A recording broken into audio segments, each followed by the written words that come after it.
पुढची बातमी बघूयात। येत्या 3 दिवसांमध्ये दोन्ही शिवसेनेचे दसरा मेळावे नियोजित आहेत आणि अशामध्येच दोन्ही मेळाव्यांवरती पावसाचं सावट आहे। ठाकरेंच्या शिवसेनेचा मेळावा हा शिवाजी पार्कावरती होणार आहे, तर शिंदेंच्या शिवसेनेचा मेळावा हा आझाद मैदानाच्या ऐवजी दुसऱ्या ठिकाणी घेण्याची चाचपणी सुरू असल्याची चर्चा होती आहे। दसरा मेळाव्याच्या पार्श्वभूमीवर दोन्ही पक्षाच्या नेत्यांचं बैठकांचं सत्र सुरू आहे। पुढे 2 ते 3 दिवस मुंबईसह परिसरामध्ये मुसळधार पावसाचा अंदाज आहे। पाऊस असो किंवा चिखलाचं साम्राज्य, ठाकरेंच्या शिवसेनेचा दसरा मेळावा हा शिवाजी पार्कातच होणार असल्याचं बोललं जातंय। तशी तयारी सुरू आहे। या संदर्भामध्ये काल शिवसेना भवनामध्ये बैठक सुद्धा पार पडली।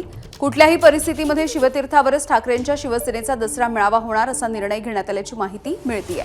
असं असलं तरी या शिवाजी पार्क मात्र सगळीकडे चिखल आणि पाणीच पाणी अशा स्थितीमध्ये दिसतंय।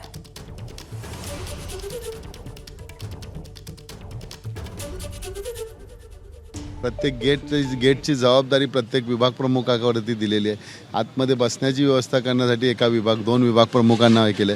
त्यानंतर बाहेरून माणसं येणार आहेत, तेवढी त्यांची समजा रात्री आले तर त्यांची राहण्याची व्यवस्था कशी करायची, त्यांनी आगाऊ सूचना द्याव्या किंवा कोणाच्या गाड्या कशा पद्धती येणार आहेत त्याप्रमाणे ट्रॅफिकचे जे पोलिसांना आम्हाला कळवायला बरं पडेल।